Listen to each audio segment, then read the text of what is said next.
যেহেতু পাবনা খুবই কনজারভেটিভ একটা এরিয়া এবং আমরা ওই এরিয়াতে কাজ করি, ওখানে আসলেই ছেলেদের আর মেয়েদের কাজের ডেজিগনেশন ছিল যে ঘরের কাজগুলো মেয়েরাই করবে, ছেলেরা বাইরে করবে। তো সেইখানে যে পরিবর্তনটা ছোটদের মধ্য থেকেই শুরু হয়, এবং আমার মনে হয় যে ওদের দ্বারাই হচ্ছে আসলে আমাদের বড়দের মধ্যে আসলে ধীরে ধীরে চেঞ্জটা আসছে। যখন বড়রা দেখতে পাচ্ছে যে না, সে তার মাকে হেল্প করতেছে, মায়ের সুবিধা হচ্ছে, তখন মনে হয় তার বাবাও ভাবতেছে যে না, আমিও ওর আম্মুকে একটু হেল্প করতে পারি। যখন ওয়াইফ অসুস্থ থাকে, উনিও দেখা যায় যে অনেক সময় পানি তুলে দিচ্ছে, অনেক সময় কাটাকুটিতে হেল্প করছে। এখন আমাদের কমিউনিটিতে সিনগুলো দেখা যাচ্ছে। বাংলাদেশের পার্সপেক্টিভে তো আমরা ছেলেদেরকে বংশের ছেলেদেরকে প্রদীপ ধরে নেওয়া প্রদীপ হয়, ধরে নেওয়া হয় যে তারাই হচ্ছে আলাদিনের চেরাগ, হ্যাঁ, এরাই হয়তো একটা সময় পরে গিয়ে আমাদেরকে বাবা দেখবে। মাকে দেখবে। হ্যাঁ, সো ওই যে একটা চিন্তা, ভবিষ্যৎবাণী করা যে ছেলে দেখবে, এজন্য তার প্রতি ইনভেস্ট করতে হবে, এই বিষয়গুলো কিন্তু এখন চেঞ্জ অনেকাংশে হয়ে কমে আসছে। আসছে। আর পাবনায় যে কমিউনিটিতে আপনারা কাজ করছেন, এই জায়গায় এই যে ধারণাটা চেঞ্জ হচ্ছে, এটা আসলে বিশাল একটা ব্যাপার। একটা পরিবারে আসলে ছেলে এবং মেয়েদের যে আমরা একটা ভেদাভেদ তৈরি করি, দেখা যাচ্ছে আমাদের পরিবারে একটা সিদ্ধান্ত যখন আমরা নেই, আগে মনে হতো যে সিদ্ধান্ত আমি নিচ্ছি, আমি ঠিকঠাক, এবং আমার সিদ্ধান্ত তো আসলে মূলত আমার ফ্যামিলি সবাই মানবে। কিন্তু আসলে এই সেশনগুলো থেকে যখন মাইন্ড সেট আপটা পরিবর্তন হলো যে না, আসলে যখন আমি সিদ্ধান্তটা আসলে আমাদের পরিবারের প্রত্যেকটা সদস্যের মতামত অনুযায়ী নিব, তখন আসলে সিদ্ধান্তটা বাস্তবায়নে ইজি হবে এবং সবাই সেটাতে স্যাটিসফাইড কাজ করবে আর কি। ওল্ড এজ যারা, তারা আসলে একটা সার্টেন টাইম পরে গিয়ে আমাদের সমাজে বা আমাদের পরিবারের খুব একাকিত্বে খুব ভোগে। একা হয়ে যায়, এবং আমরা হয়তো এটা খুবই আনকনসিয়াসলি ওনাদের একা করে দেই। আমরা চাইলেই হয়তো ওনাদেরকে এঙ্গেজ করতে পারি, হয়তো তাদের সাথে দুটো বিষয়ে গল্প করতে পারি, বা তাদের তো অভিজ্ঞতার ঝুলি অনেক, আমরা হয়তো তাদের কাছ থেকে সেই স্টোরিগুলো শুনতে পারি। কিন্তু সামহাও আমরা, আমাদের সোসাইটি যেভাবে কনস্ট্রাক্টেড, আমরা সামহাও ওনাদেরকে একপাশ করে ফেলি। এনজিও সম্পর্কে আমার ধারণা খুবই অন্যরকম ছিল, যে মানে এনজিও মানেই কিছু দিবে। তো যখন আমি সল্টের সঙ্গে যুক্ত হলাম, তখন আমি জানতে পারলাম যে এখানে কিছুই দেয়া হয় না। তখন আমি প্রথমে অবাক হয়েছিলাম যে আমি কমিউনিটিতে যাব, ওরা আসলে আমাকে কিভাবে একসেপ্ট করবে। কাজের আসলে কোনো জেন্ডার নাই, আমরা যখন যে কাজটা করছি সেটা আসলে কোনো জেন্ডার্ড হয়ে আসলে কাজগুলো হয় না। আমরা চাইলেই যে কোনো বেসিক নিড, যে কোনো বেসিক স্কিলস আমরা সবাই আয়ত্ত করতে পারি, সবাই করতে পারি। এবং আমাদের জীবনের আসলে যে কোনো একটা পর্যায়ে গিয়েও নিজের কাজগুলো আসলে নিজে করতে ইউজড হয়ে যাওয়া আসলে বেশি, সেটা আরও ভালো হয় সেই কাজগুলো। এআরসি বাংলাদেশ কোহোটের পডকাস্টে আপনাদেরকে স্বাগতম। আজকে আমাদের সাথে আছে এআরসি কোহোটের এমন একটি অর্গানাইজেশন যারা তাদের কমিউনিটিতে অনেক অনেক কাজ করে যাচ্ছে। তার মধ্যে আমাদের অর্গানাইজেশন হচ্ছে ব্রেড, এবং ব্রেড থেকে আজকে আমরা পেয়েছি আমাদের ডকুমেন্টেশন অফিসার রওশন আপুকে, এবং আমাদের সাথে আছে আমাদের ফ্যাসিলিটেটর বাইজিৎ ভাই। কেমন আছেন আপনারা? জি আপু, ভালো আছি, আপনি ভালো আছেন? জি, ভালো আছি আলহামদুলিল্লাহ। আপনাদেরকে আজকে আমাদের স্টুডিওতে পেয়ে আমরা অনেক খুশি, এবং আশা করি আজকে আমরা ব্রেডের যে পথ চলা এআরসির সাথে সল্ট এবং সিএলসিপি অ্যাপ্রোচের মাধ্যমে সেই সম্পর্কে আমরা অনেক কিছু জানতে পারবো, এবং আপনাদের কমিউনিটির যে পরিবর্তনগুলো আপনাদের হাত ধরে আসছে, বিশেষ করে আমরা বিশ্বাস করি যে একজন ফ্যাসিলিটেটর যিনি কিনা কমিউনিটিতে গিয়ে কমিউনিটির প্রত্যেকটা মানুষের সাথে অত্যন্ত গভীরভাবে একটা সম্পর্ক স্থাপন করে সল্ট এবং সিএলসিপি অ্যাপ্রোচের মাধ্যমে, এবং তার মাধ্যমে আমরা আসলে বিভিন্ন ধরনের পরিবর্তনগুলোকে দেখতে পাই, এবং সেটাকেই খুব সুন্দরভাবে লিপিবদ্ধ করার জন্য আমাদের ডকুমেন্টেশন অফিসাররা নিরলসভাবে কাজ করে যায়। আজকে আমরা আপনাদের গল্পই শুনবো। আজকে শুনবো কিভাবে ব্রেড পাবনার বেড়া উপজেলায় পেঁচাগোলা কমিউনিটিতে কাজ করছে। আরও অনেক গল্প আশা করি। তো বাইজিৎ ভাই, আপনি যদি শুরুতে একটু আপনার পরিচয়টা সংক্ষেপে বলতেন। ধন্যবাদ নিশাত আপু। আমার নাম হচ্ছে বাইজিৎ বুস্তামি, ফুল নেম। তো ডাকনাম হচ্ছে বাইজিৎ। তো আমি কাজ করছি Bangladesh rural economic development bread এর হচ্ছে অধীনে সল প্রকল্পে, যেটাকে আমরা এআরসি ইনিশিয়েটিভও বলি। তো এই প্রকল্পে আমি হচ্ছে ফ্যাসিলিটেটর হিসেবে কাজ করছি পেঁচাগোলা কমিউনিটিতে। থ্যাংক ইউ ভাইয়া। এরপর আমাদের সাথে আছে রওশন আপু। রওশন আপু যদি একটু ছোট করে আপনার পরিচয়টা আপু, দিতেন। আমি হচ্ছে রওশন বিনতে হোসাইন। আমি ব্রেডে খুব বেশি দিন হয়নি, আমি সল্ট প্রকল্পের সঙ্গে যুক্ত হয়েছি। আমি এখানে ডকুমেন্টেশনে কাজ করছি। আমাদের যে সাকসেস স্টোরিগুলা বা চ্যালেঞ্জেস গুলা কমিউনিটি থেকে উঠে আসে, এগুলো আমি সবার মধ্যে তুলে ধরি। থ্যাংক ইউ আপু। জি, আমরা দেখতে পাই বিভিন্ন সময় বিভিন্ন ব্লগের মাধ্যমেও আপনারা কিভাবে আসলে ব্রেড কমিউনিটিতে কাজ করে যাচ্ছেন। তো শুরুতেই যদি আমরা একটু কমিউনিটির গল্পটা শুনতে চাই, আপনারা আসলে কাদেরকে নিয়ে কাজ করছেন, আপনাদের কমিউনিটি সম্পর্কে যদি একটু আমাদেরকে বলতেন। আমাদের কমিউনিটিটা হচ্ছে প্যাচাগোলা কমিউনিটি, যেটা আসলে যমুনা নদীর পাড়ে অবস্থিত। তো এই কমিউনিটিতে আসলে আমাদের এটা কমিউনিটির মানুষরা আসলে যেটা বলি যে তারা বিভিন্ন পেশার মানুষ আছে এখানে। এখানে তাঁতি সম্প্রদায় আছে, তারপরে হচ্ছে আহ, আহ, জেলে আছে, তো অনেক শিক্ষকরা আছে। মোটামুটি কমিউনিটিটা আসলে সব শ্রেণীর মানুষরাই বসবাস করে। হিন্দু সম্প্রদায় আছে, মূলত আসলে সবাই বসবাস করে এরকম একটা কমিউনিটি, যেটা যমুনা নদীর পাড়েই অবস্থিত। জি জি। এবং তাদের জীবন জীবিকাগুলো অন্যরকম। কেউ হচ্ছে আহ, কেউ নদী কেন্দ্রিক তারা জীবিকা নির্বাহ করে, কেউ হচ্ছে আবার দেখা যায় তাঁত শিল্পের সাথে সম্পৃক্ত, তাঁত আচ্ছা শিল্প। আচ্ছা। আবার কেউ আছে ব্যবসা বাণিজ্য করে। তো তাদের এই নিয়ে আসলে আমাদের এই পেঁচাগোলা কমিউনিটিটা। আহ, আহ, এখানে আসলে সব শ্রেণীর মানুষই বসবাস করে আপু। আচ্ছা আচ্ছা, খুবই চমৎকার। ভাইয়া, জানতে পারলাম যে একটা পুরো একটা কমিউনিটি যেখানে আসলে সকল ধরনের সকল পেশার মানুষরাই আসলে বসবাস করে। এবং একইভাবে যদি আমরা বলি যে আমরা যেটা দেখেছি যে আমরা কমিউনিটিতে বিভিন্ন গ্রুপ ফর্ম করে আসলে কাজ করি, সে জায়গায় আপুর কাছেই যদি আসি যে আপনাদের কমিউনিটিতে যে বিভিন্ন গ্রুপ নিয়ে আপনারা কাজ করছেন তাদের সম্পর্কে যদি বলতেন যে আপনারা আসলে কাদের সাথে কাজ করছেন। আমরা মূলত আপু হচ্ছে ইউথ ফোকাস করে কাজ করছি, বাট আমাদের যেহেতু কমিউনিটিটা একটা মিক্সড কমিউনিটি, যে এখানে আমাদের ইউথ আছে, এখানে আমাদের চিলড্রেন আছে, এখানে আমাদের উইমেন গ্রুপ আছে। আমরা মেইনলি ফোকাস করছি children, youth and women. So আমাদের এখানে হচ্ছে ইউথ গ্রুপ আছে চলো এগিয়ে যাই, টিম টাইগার। আচ্ছা আজকে টিম টাইগারের একজন সদস্য আমাদের সঙ্গে যুক্ত আছেন। আচ্ছা আচ্ছা। আর আমাদের সঙ্গে তিনটা অ্যাডোলেসেন্ট গ্রুপ আছে, যেখানে আমাদের মেইনলি ক্লাস 7-8 থেকে যারা এইচএসসি পড়ছেন তারাই গ্রুপগুলোকে পরিচালনা করছেন। ওখানে আবার ক্লাস 2, 3, 4 এর বাচ্চারাও আছে, যে অ্যাকচুয়ালি তারা তাদেরকে সাস্টেইন করার জন্য কমিউনিটিটাকে বা তাদের কাজগুলাকে তারা ছোট ছোট বাচ্চা যারা ক্লাস 1, 2, 3-তে পড়ে তাদেরকে ইনক্লুড করছে বিভিন্ন ডেভেলপমেন্ট প্রোগ্রামগুলোতে। তো আমাদের সঙ্গে আছে যমুনা গ্রুপ, আমাদের সঙ্গে আছে জবা গ্রুপ, আমাদের সঙ্গে আছে কৃষ্ণচূড়া গ্রুপ, রজনীগন্ধা গ্রুপ, টিয়া গ্রুপ। বেশিরভাগ গ্রুপগুলোতেই হচ্ছে আমাদের ইউথ কেন্দ্রিক। অ্যান্ড মেইনলি হচ্ছে আমরা আমাদের অন্যতম বড় সফলতা হচ্ছে যে আমাদের অধিকাংশ গ্রুপই হচ্ছে কিশোরীদের। And আচ্ছা আমরা আচ্ছা আচ্ছা। তাদেরকেই আসলে কমিউনিটি লিডে আনতে চাচ্ছি, কারণ পেঁচাকুলা খুবই কনজারভেটিভ একটা কমিউনিটি ছিল প্রথম যখন আমরা কাজ করতে যাই। আচ্ছা আচ্ছা। আমার যে এক্সপিরিয়েন্স ছিল যে ওখানের মেয়েদেরকে খুব একটা বেশি কোনো কিছুতে ইনভলভ হতে দিত না। কিন্তু এখন তারাই আবার বিভিন্ন তারাই এখন গ্রুপগুলোতে আমরা লিড তাদেরকেই দিচ্ছে। ইম্পাওয়ার এমন ভাবেই করছি যে তারাই ভবিষ্যতে হচ্ছে লিড পজিশনে আচ্ছা আচ্ছা, থাকবে। খুবই চমৎকার, খুবই চমৎকার একটা ব্যাপার। তো এই যে একটা কমিউনিটি, ভিন্ন ধরনের পেশার মানুষ এখানে আছে, পাশাপাশি আপনারা ইউথ গ্রুপটাকে ফোকাস করে ওদের সাথে কাজ করছেন। তো শুরুর দিকটা কেমন ছিল? একদম যখন আমাদের এআরসি ইনিশিয়েটিভ নিয়ে আমরা কাজ করি, আমরা সল্ট এবং সিএলসিপি অ্যাপ্রোচটাকে বোঝার চেষ্টা করি। তো যদি বায়েজিদ ভাইয়ের কাছেই যাই, যে তখন আপনার প্রথম অ্যাপ্রোচটা কেমন ছিল যখন আপনি কমিউনিটিতে গেলেন? তারা কিভাবে আপনাকে একসেপ্ট করেছিল, এই জার্নিটা যদি একটু বলতেন। আমাদের আসলে এই সল্ট প্রকল্পের জার্নিটা একটু অন্যরকম একটা জার্নি ছিল। তো এটা আমরা আসলে শুরু করেছিলাম ফেব্রুয়ারি মাস থেকে, 2024 সালের ফেব্রুয়ারি মাস থেকে এটি স্টার্ট করি আমরা। তো আমরা হচ্ছে শুরুতে যেটা করি, ওই গ্রামটা হচ্ছে আমরা কিছু হচ্ছে ভিজিলেন্স সার্ভে করি, এবং পাশাপাশি হচ্ছে একটা ম্যাপিং করি। তো এই স্টেপ বাই স্টেপ করার পরে আমরা হচ্ছে যখন ফার্স্ট তাদের সাথে কমিউনিটি লেভেলে আসলে সলভ কনভারসেশনের জন্য যাই, তো সেটার অভিজ্ঞতা একটু অন্যরকম একটা অভিজ্ঞতা ছিল আর জি। কি। তো এমনটা ভাবতাম যে এই কনভারসেশনটা করতে গিয়ে আসলে কেউ সময় দিবে কিনা এরকম। কারণ একটা কনভারসেশন করতে দেখা যাচ্ছিল যে অনেক সময় লেগে যেত প্রপারলি করতে গিয়ে। তো সেখানে দেখা যেত যে আমরা শুরুতে খালি ওমেন পেতাম, মানে আচ্ছা বাসার আচ্ছা।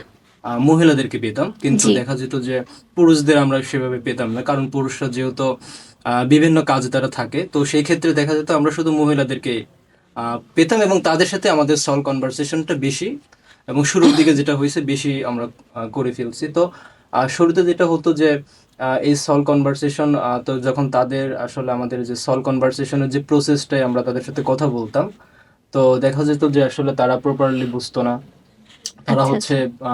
অনেকটা ভাবতো যে আমার সেই অনেক পুরাতন দিনের কথা সে শুনতে চাচ্ছে, এটা একটা আচ্ছা আচ্ছা। আশ্চর্য মনে হতো। জি। কিন্তু যখন আসলে ধীরে ধীরে আমরা যখন এটা মানে পুরোপুরি প্র্যাকটিসলি আসলে করা শুরু করলাম, তো আসলে তখন কিছু ভালো একটা পরিবর্তন লক্ষ্য করলাম যে আসলে এই কনভারসেশনের মাধ্যমে তার সাথে আমার একটা ভালো সম্পর্ক তৈরি হচ্ছে। হ্যাঁ, মানে নর্মালি যেটা হয় যে আমরা তো এনজিও গুলো আসলে যেভাবে কাজ করি, যে আমরা সার্ভিস ডেলিভারির কাজগুলো বেশি করে থাকি। দেখা যায় যে বিভিন্ন ধরনের ত্রাণ দেওয়া বা উপহার সামগ্রী দেওয়া বা অর্থ প্রদান, বিভিন্ন ধরনের অ্যাক্টিভিটির মাধ্যমে আসলে আমরা কমিউনিটিদের সাথে আসলে এঙ্গেজড থাকি। বাট এই অ্যাপ্রোচটা পুরোটাই ডিফারেন্ট একটা অ্যাপ্রোচ, যেটার থ্রুতে আসলে সম্পর্কগুলো গাঢ় হওয়ার যে একটা ব্যাপার, এটা কাজ করছিল। তো ওই সময় কেউ কি কখনো বলেছিল কিনা যে আসলে এটার আলাদা কোনো উদ্দেশ্য আছে কিনা, বা সে আর অন্য কোনোভাবে বেনিফিটেড হতে পারে কিনা, এই বিষয়গুলো কি ফেস করেছিলেন কিনা?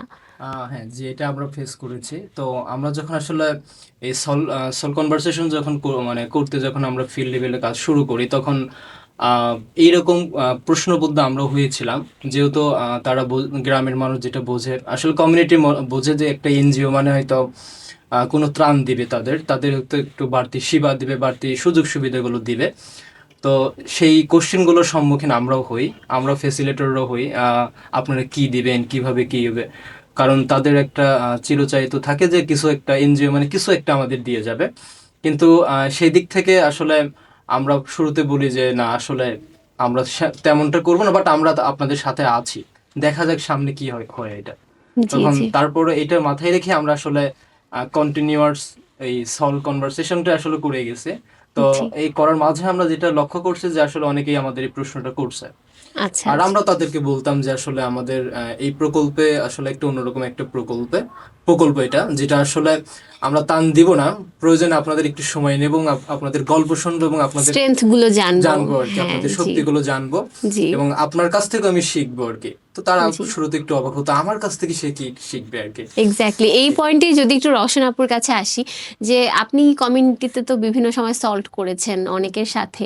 তো সল্ট করতে গিয়ে আপু আসলে ওনাদের স্ট্রেংথগুলো যখন শুনেছেন, তখন নিজের মধ্যে আসলে কি ধরনের ফিলিংস তৈরি হয়েছে? আমরা যখন একই সাথে সল্ট করি এবং বিশেষ করে কমিউনিটির সাথে যখন সল্ট করি, সেই অভিজ্ঞতাটা আপনার কেমন ছিল, বা কোনো গল্প আপনাকে আসলে ভেতর থেকে কখনো স্পর্শ করেছে কিনা?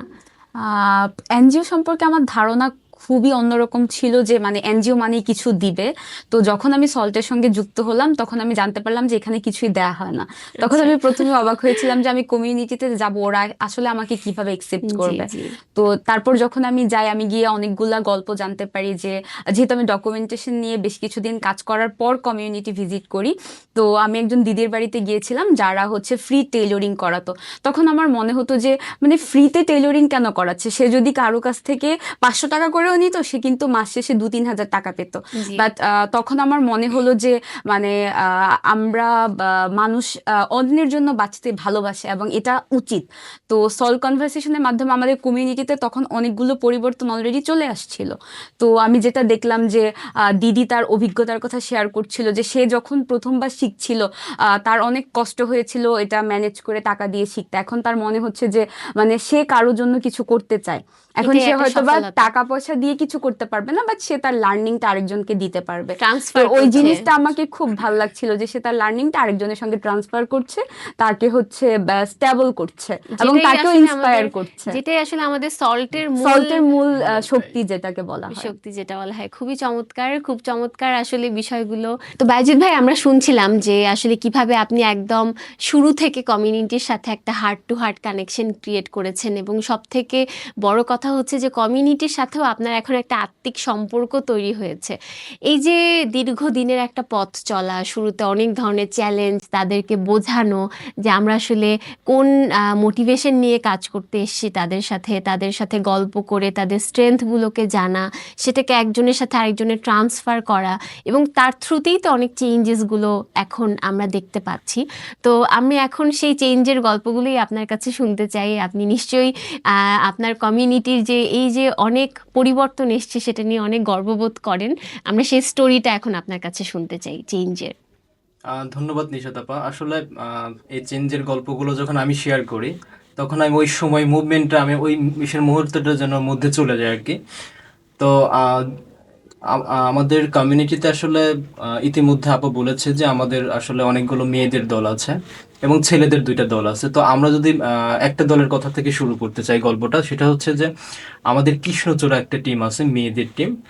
খুব ইন্টারেস্টিং একটা টিম। তারা হচ্ছে ওই টিমের হচ্ছে বেশিরভাগই মেয়ে আর কয়েকজন ছেলেরা আছে আর কি।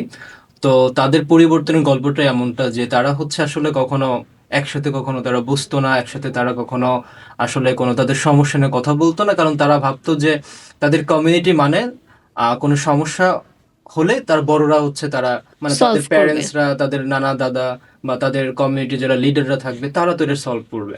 বাট তারা কখনো আসলে কখনো একসাথে বসে নাই যে আসলে আমরা যারা ছোটরা বা আমরা পারি কিনা।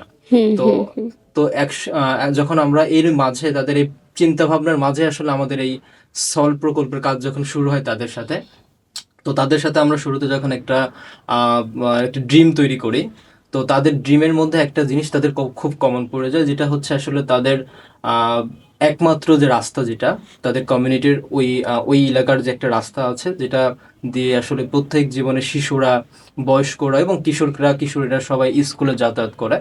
তো ওই রাস্তাটা আসলে ভেঙে যায় আর কি, প্রতি বছরই ভেঙে যায় যখন দেখা যাচ্ছে যে বৃষ্টি হয় অথবা বন্যার অল্প পানিতে দেখা যায় রাস্তাটা ভেঙে যাওয়ার ফলে চলাচলের একটা বিঘ্ন ঘটে। তো এইটা নিয়ে আসলে কখনো তারা ভাবে না, কিন্তু যখন আমরা তাদের সাথে ড্রিমটা করে ওই ডিমে তারা হচ্ছে এইটা তারা নিজেরা একটা ডিসকাশন করে, তাহলে তো আমরা এটা নিয়ে কিছু করতে পারি। তো ওই স্বপ্নের মাধ্যমে তাদের হচ্ছে সেই স্বপ্নটা যখন তারা তুলে ধরে তারা একটা অ্যাকশন প্ল্যানও করে যে আমরা জি। এটা কিভাবে করতে পারি। আচ্ছা আচ্ছা। তো যেহেতু ছোটরা, খুবই মজার একটা বিষয় যে আসলে তাদের কাছে তো কোনো অর্থ নাই, কারণ কোনো একটা কিছু করতে গেলে কিছু একটা অর্থের প্রয়োজন হয়। তো তারা একটা চিন্তা করলো যে আমরা তাহলে কি করতে পারি। তো তাদের যে ইগুলো আছে আর কি, যে সম্পদগুলো আছে, আসলে আমরা সল্টের মূল থিমটা এখানে যে আসলে তাদের সম্পদ দিয়ে তারা হচ্ছে তাদের পরিবর্তনগুলো আনবে। ঠিক জি। এই যে আমাদের এই কৃষ্ণচূড়া টিমটা সেটা করে দেখায় যে তাদের বাড়ির পাশে একটা নালা, একটা ডোবা থাকে আর কি, যেখানে হচ্ছে আমরা কচুরিপানা যেটা বলি, কচুরিপানা আমরা সবাই আচ্ছা, চিনি। হ্যাঁ হ্যাঁ। তো তারা নিজেরাই সিদ্ধান্ত নেয় যে আমরা হচ্ছে এই কচুরিপানাটা দিয়ে আমরা এই রাস্তাটাকে আপাতত কি করতে পারি, মানে ভরাট করতে পারি। ভরাট করতে পারি। তো তারা এটা চিন্তা করলো এবং তারা অ্যাকশন প্ল্যানও করে ফেললো এবং অ্যাকশনে তারা কাজ শুরু করে দিল, যেখানে ছেলে মেয়েরা এবং তাদের কিছু অভিভাবকরা তাদের পাশে থেকে সেই রাস্তাটা তারা হচ্ছে মেরামত করে। এবং পরবর্তীতে যেটা হয় মজার বিষয়, যে ওই রাস্তাটা তারা চিন্তা করে যে আসলে আমরা যেহেতু কচুরিপানাটা ব্যবহার করে এই রাস্তাটা আমরা আসলে এটা করেছি, এটা তো কিছুদিন পর আবার নষ্ট হয়ে যাবে, না 1 সপ্তাহ বা 2 সপ্তাহ পর আবার আগের মতো হয়ে যাবে। তখন তারা আবার উদ্যোগ নিয়ে সেই রাস্তাটা আবার তারা হচ্ছে ওই তাদের পার্শ্ববর্তী হচ্ছে ইটভাটা, সেখান থেকে প্রয়োজনীয় ইটের গুঁড়া দিয়ে তারা হচ্ছে আবার রাস্তাটাকে নতুন করে রিপেয়ার করে। এবং আউটস্ট্যান্ডিং। এবং মজার বিষয় যেটা, যে এই বছরও হচ্ছে অনেক বৃষ্টি হয়েছে, বন্যার পানি উঠেছে, কিন্তু রাস্তাটা ঠিক আগের মতোই ঠিক আছে। আছে। এবং এর মধ্যে দিয়ে যেটা হয়েছে আসলে পুরা কমিউনিটি তাদেরকে একটা অ্যাপ্রিসিয়েট জানাইছে, বিশেষ করে অনেক মুরব্বী, তারপরে তাদের অভিভাবকরা বলছে যে আসলে তো তোমরাও পারো। যে এক্স্যাক্টলি। শব্দটা হয়তো আগে কমিউনিটিতে ছিল না। তো এই কৃষ্ণচূড়া, বিশেষ করে যারা মনিকা সহ তার যে টিম মেম্বার আছে, তো তখন তারাও বুঝলো যে না, আমরাও পারি, পারি। আমরাও ছোটরাও পারি। এই শব্দটা তখন আসলে তারাও এই শব্দটার মাধ্যমে তাদের জন্য একটা শক্তি তারা খুঁজে পেল আর কি। আচ্ছা, খুবই যদি মজাদার ছিল। হ্যাঁ ভাই, আমি যদি একটা ছোট প্রশ্ন করি, হ্যাঁ, এই যে sure. আপনাদের প্রত্যেকটা কমিউনিটির গ্রুপগুলোর নামগুলো অনেক সুন্দর, তো এই যে এই গ্রুপের নামের পেছনে কোনো স্টোরি আছে কিনা যদি একটু ছোট করে বলতেন। হ্যাঁ, আমরা যখন এই গ্রুপগুলো করি আসলে, তো আমরা চিন্তা করি যে আমাদের দলটাকে, যেহেতু মেয়েদের দল, মেয়েরা আসলে ফুলটা খুব পছন্দ করে। জি। তো আমরা হচ্ছে তাদেরকে বলি যে আহ, তোমাদের একটা টিম, এই টিমে কি নাম দিতে চাও, যেটা আসলে আমরা সবাই চিনবো আমরা আসলে। তো তখন তারা নিজেরা আসলে এটা সিদ্ধান্ত নেয় যে আমরা হচ্ছে কেউ বলে হচ্ছে শাপলা ফুল, কেউ বলে পদ্ম ফুল। তখন আমি বলি যে না, এটা তো অলরেডি হয়ে গেছে।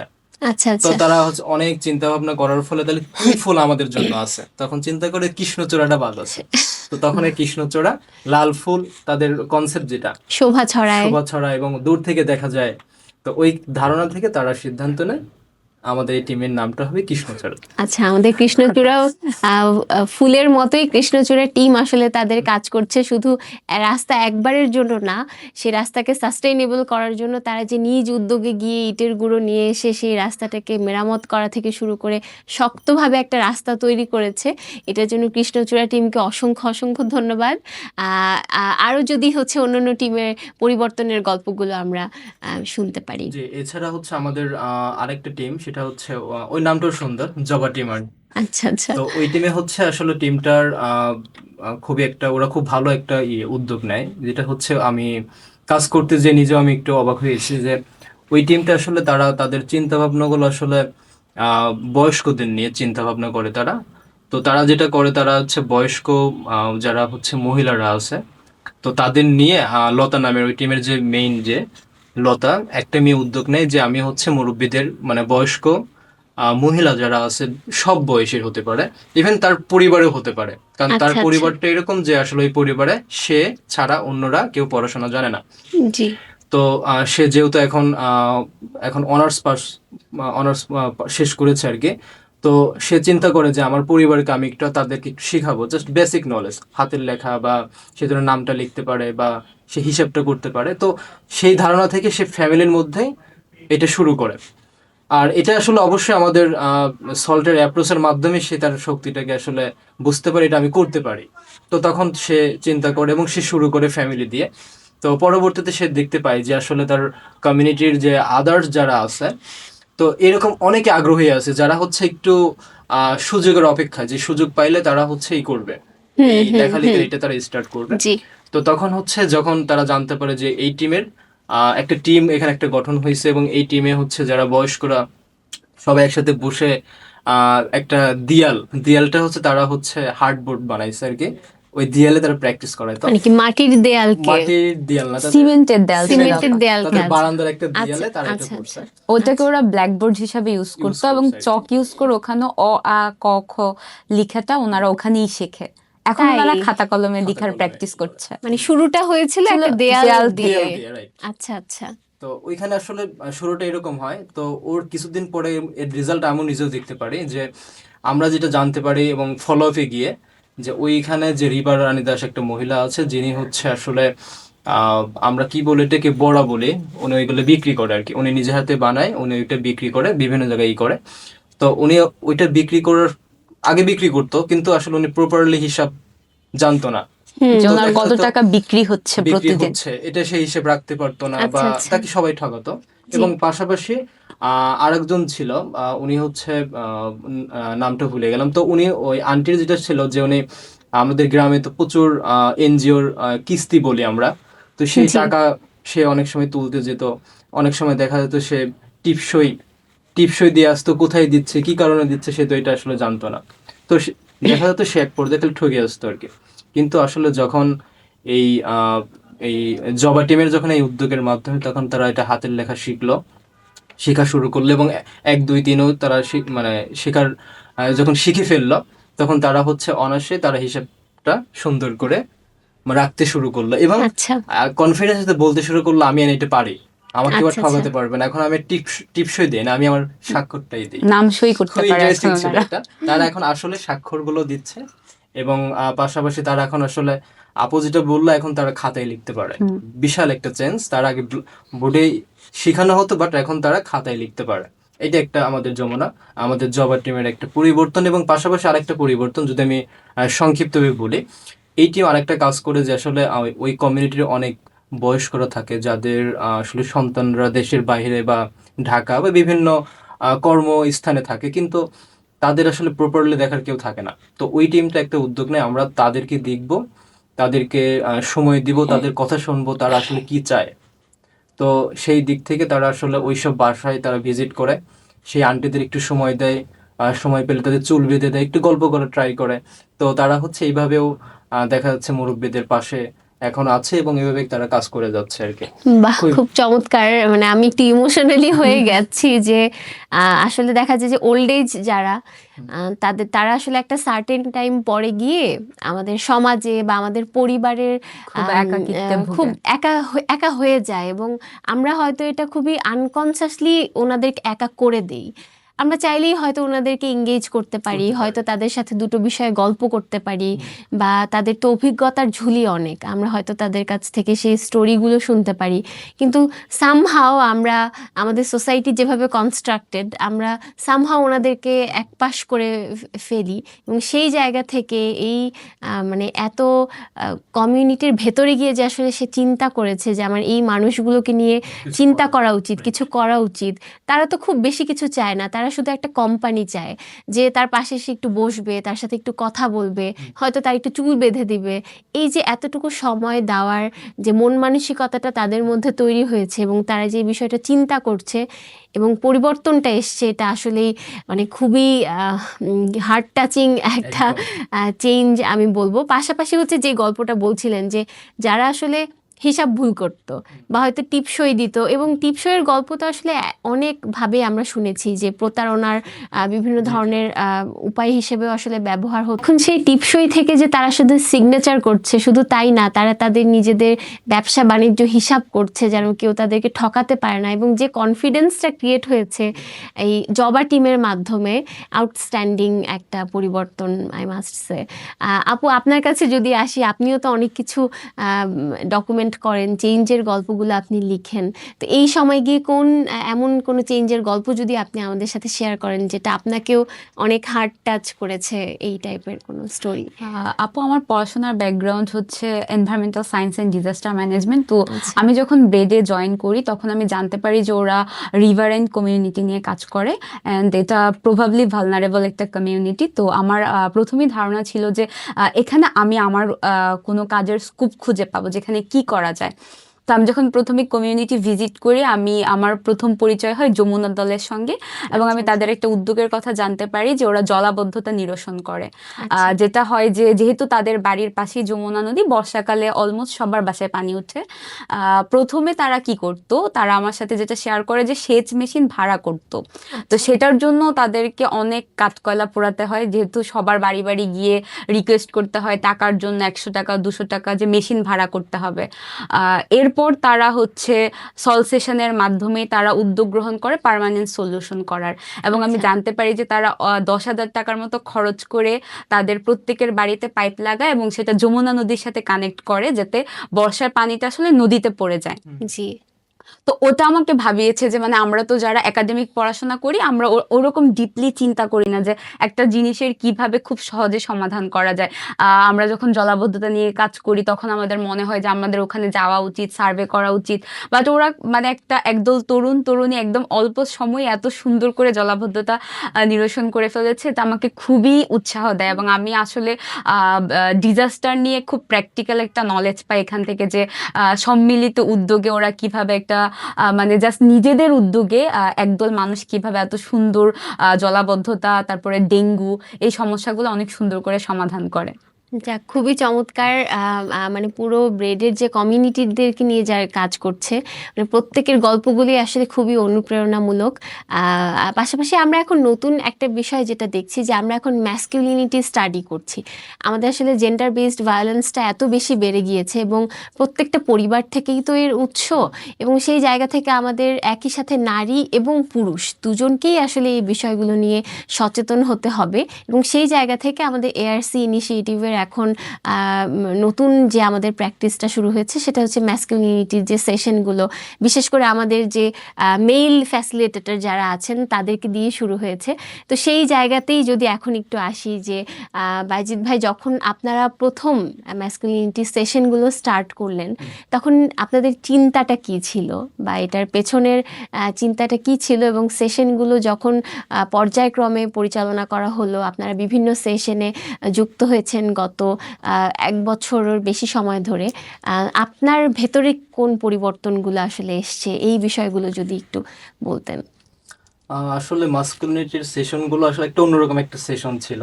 তো শুরুতে ভাবতাম যে এটা আসলে কেমন হবে আর কি, তো এটা আমার ক্ষেত্রে বা কেমন হবে, বা কমিউনিটিতে আসলে এটা কিভাবে আমি প্রয়োগ করবো আর কি। তো আসলে এই মাস্কুলিনিটি সেশনগুলো যেহেতু জেন্ডার বেস নিয়ে কথাবার্তা, তো শুরুতে যখন আসলে এটা সল কনভারসেশনের মাধ্যমে যখন শুরু করি তাদের সাথে কথাগুলো, তো তাদেরকে যখন প্রশ্নগুলো করতাম, তো ওই প্রশ্নগুলো আসলে অনেক সময় নিজের মধ্যে মিলে যেত আর কি। আচ্ছা। অনেকটাই সিমিলার হতো। কি ব্যাপার, এটা তো আমি নিজেকেও নিজে কোশ্চেন করতে পারি। তো আহ, এই কোশ্চেন গুলো আসলে যখন নিজে নিজে উপলব্ধি করতাম, তো আমি আর আমার নিজে মনে হতো তো এই কাজটা তো আমিও তো করতে পারি, আমি একদিন করে দেখি কেমন হয় এটা। তো আমি যেটা করতাম যে আমার বাসায় যেটা হতো যে আসলে ক্ষুদ্র একটা কাজ করতাম, যেরকম আমরা বলি না একটা খুবই কমন যে রুমটা ঝাড়ু দিতে, জি আমার বেডশিটটা আমি ঝাড়ু ঝাড়ু দেবো, এটা আমার পরিবারে অন্যরা কেন দিবে এটা। জি তো যখন আসলে এটা উপলব্ধি করলাম এবং শুরু করলাম, মনে হচ্ছে যে আসলে একটা কাজে একটা তৃপ্ত পাচ্ছে আর কি। বাট ওই সময় আবার একটা জিনিস লক্ষণীয় ছিল যে আসলে তখন পরিবার একটু অবাক হচ্ছিল, এটা তো আমি প্রতিদিন দিতাম, সে আবার স্বাভাবিক। কেন এটা স্টার্ট করছে। জি খুবই কমন।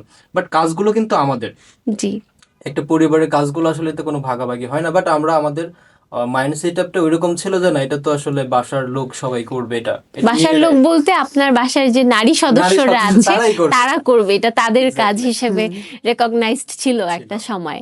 কিন্তু সেশনগুলো করার পরে আপনার মধ্যে কি কি পরিবর্তনগুলো আরো আসলো ভাইয়া?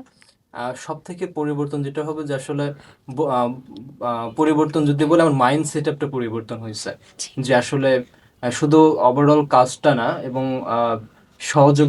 সহযোগিতার জায়গা থেকে, এবং একটা পরিবারে আসলে ছেলে এবং মেয়েদের যে আমরা একটা ভেদাভেদ তৈরি করে, দেখা যাচ্ছে আমাদের পরিবারে একটা সিদ্ধান্ত যখন আমরা নেই, আগে মনে হতো যে সিদ্ধান্ত আমি নিচ্ছি, আমি ঠিকঠাক, এবং আমার সিদ্ধান্তটা আসলে মূলত আমার ফ্যামিলি সবাই মানবে। কিন্তু আসলে এই সেশনগুলো থেকে যখন মাইন্ড সেট আপটা পরিবর্তন হলো যে না, আসলে যখন আমি সিদ্ধান্তটা আসলে আমাদের পরিবারের প্রত্যেকটা সদস্যের মতামত অনুযায়ী নিব, তখন আসলে সিদ্ধান্তটা বাস্তবায়নে ইজি হবে এবং সবাই সেটাতে স্যাটিসফাই কাজ করবে আর কি। তো আমি ইতিমধ্যে আসলে আমি যদি বলি যে আমার বাসার একটা রিপেয়ারিং একটা কাজ করি, এবং সেটা সাকসেসফুল হয়, আমি যখন তখন প্রপারলি মাস্কুলিনিটির কাজগুলো তখন চলছিল। তো আমি হচ্ছে চেষ্টা করতাম যে সবার মতামত নিয়ে একটা কাজের সিদ্ধান্ত নিতে, এবং দেখতাম কাজটাও সুন্দর হতো এবং সবাই খুশি হতো, এবং সবাই বলতো যে না, আমার এটা কাজের এটা সে গুরুত্ব দিচ্ছে, বা আমার অপিনিয়নটা সে নিচ্ছে আর কি। তো তখন থেকে আমি বুঝলাম যে আসলে কাজের ক্ষেত্রে যেটা হয় যে আসলে ছোট বড় না, বা কে ক্ষমতাশালী, আমি আমি পরিবারের ছেলে হয়েছে যে আসলে ক্ষমতাশালী, এই মাইন্ড সেট আপটা আসলে পরিবর্তন একদম একদম একদম হয়েছে এখন। এটা আমি একদম ভাবি না, এবং একটা সিদ্ধান্ত নেওয়ার ক্ষেত্রে আমি চেষ্টা করি সবাইকে নিয়ে একসাথে করে সিদ্ধান্ত নেওয়া, এবং পাশাপাশি বাসার যে কাজগুলো মনে হতো যে আসলে নারী কর্মীরাই করবে বা নারী সদস্যরাই করবে আমাদের পরিবারের, তো সেখান থেকে হয়তো বের হয়ে আসতে পারছে। এবং দেখা যাচ্ছে এখন মায়ের অনেক কাজগুলো হচ্ছে হেল্প করতে চায়, অবাক হয় না এখন, হয়তো এখন হয়তো ইউজড হয়েছে, কিন্তু শুরুতে কিন্তু অবাক হয়েছে যে খুব এটা করতে স্বাভাবিক। যাচ্ছে কেন, জি এটা হঠাৎ করে কেন পরিবর্তন হলো, প্লেটটা তো আগে সে নিত না, এখন কেন নিচ্ছে। আবার হচ্ছে খাওয়ার শুরুতে সে কোনো আহ, সে নিজের হাতে কেন নিয়ে খাবে, সবকিছু আমরা আগে রেডি করে দিতাম, তখন তো সে খাইতো, কেন জি সেই পরিবর্তন। তো কিছুটা আসলে অবাক, পরিবার মানে অবাক পার্টিসিপেটরি হয়েছে আর কি। যে টাস্ক গুলো এখন হচ্ছে এটাতে আসলে কিছুটা হলেও পরিবারের সকলে আম, আম, অবাক হবে, এটাই স্বাভাবিক। আর কাজের আসলে কোনো জেন্ডার নাই, আমরা যখন যে কাজটা করছি সেটা আসলে কোনো জেন্ডার্ড হয়ে আসলে কাজগুলো হয় না।